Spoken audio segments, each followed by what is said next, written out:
Welcome back. I'm Ranger Greg, and today we're going to explore what is in fact needed to plant things at home.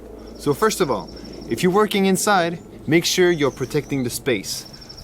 A rag, some newspaper, good old pizza box, perhaps even a fancy rag, or eventually just a convenient plastic box. Whatever you want. However, be mindful about the space you're working in, because you want to respect the ones that keep the space clean. Mom and Dad. Second important step to plant at home.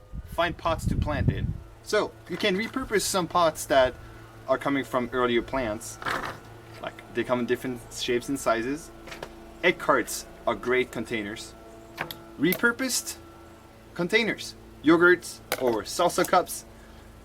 Whatever you find, make sure you poke holes at the bottom for the water to escape. Okay? As a rule of thumb, you want to make sure that the size pot is adapted to the size of your plants, but we'll get to that a little later.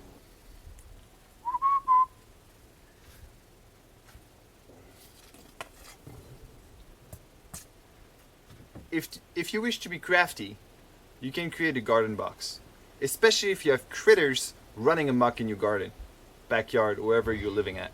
So you can either surround simple pots with chicken wire, or create an actual garden box where human-sized plants can fit in. Step number 3, find good old dirt to fill it up and give the plants a chance to grow. However, for your earliest 21st century convenience, we can now buy grow mulch. Last but not least, now we need to pick one propagation method. You can either grow from seed, either store-bought, where you can find a vast array of different produce, or simply collect seeds that you can find in your food, like pumpkins, tomatoes, beans, etc. If you wish to plant a few flowers to help the bees, that would be amazing. We need pollinators if you want your food.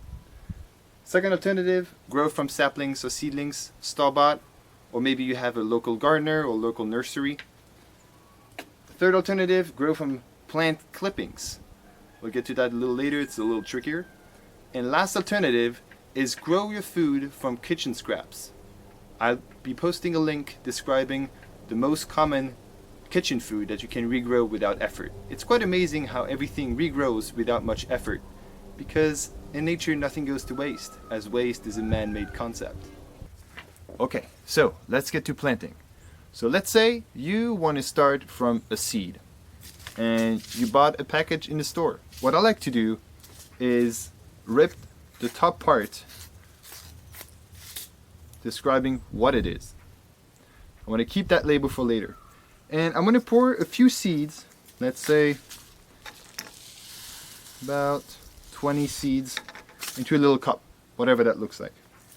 And I do want to fill up either my egg carts or my little planting pots with moisturized soil.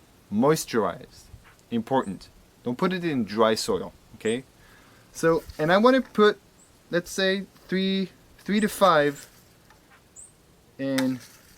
seeds in each part. And I want to stick the little label at the front so I won't forget what it is.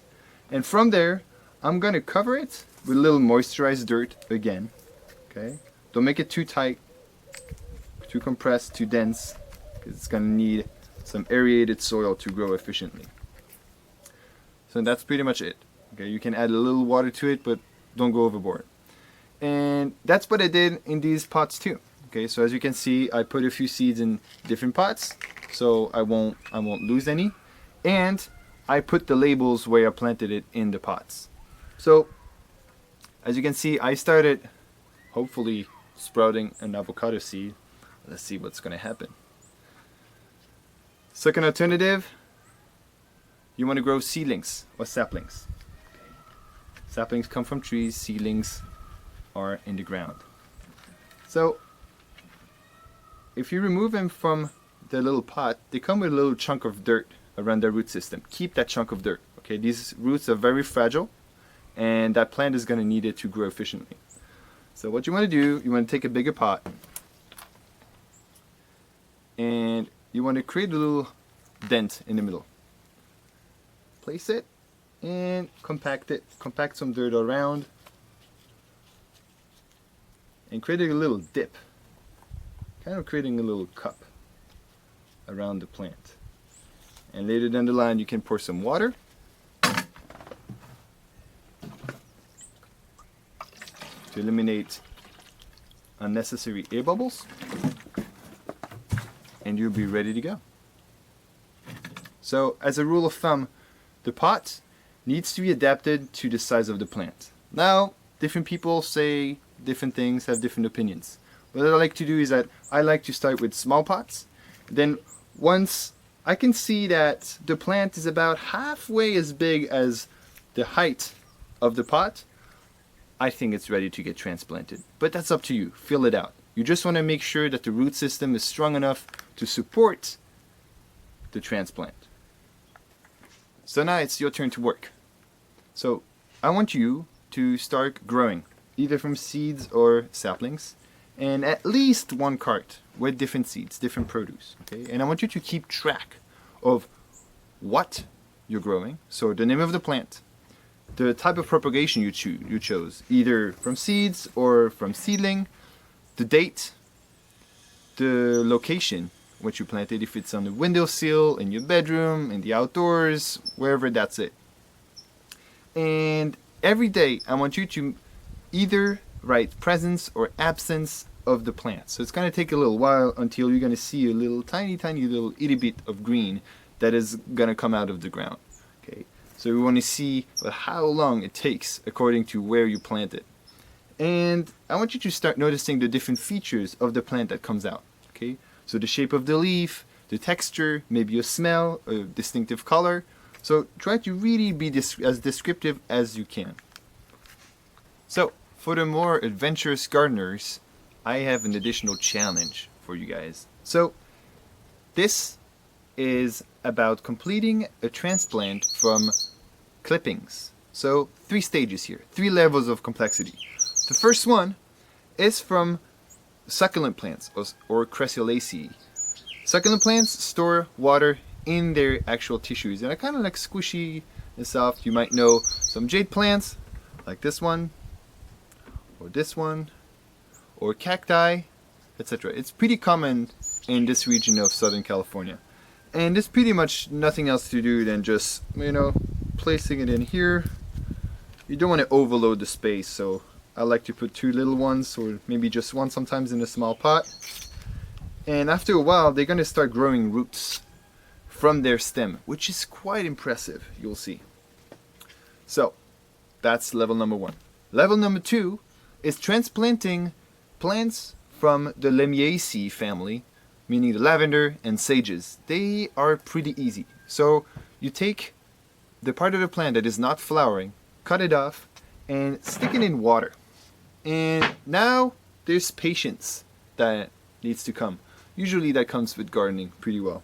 You need to wait until you can start seeing some roots growing. So this one's not quite ready. But once they grow roots, you pretty much do the same thing. You just stick it in a pot and hope for the best. Give them water, enough sunlight. And stage number 3 is transplanting tree clippings. So trees are characterized by wood stems. Okay, so kind of like this hardy feeling that is not necessarily present in shrubs or other annuals or perennials. So this one, just to show you, is coming from a bouquet of flowers. And do you see how this guy started growing roots? Pretty cool, huh? So that is typically ready to get planted. So I want to take a big pot, okay, a bigger pot, for the root system to have room to grow. I could have taken a bigger pot, but that's what I went for today. And I just want to place it up, not too dense again, and I can even add some more soil to it, but that's it.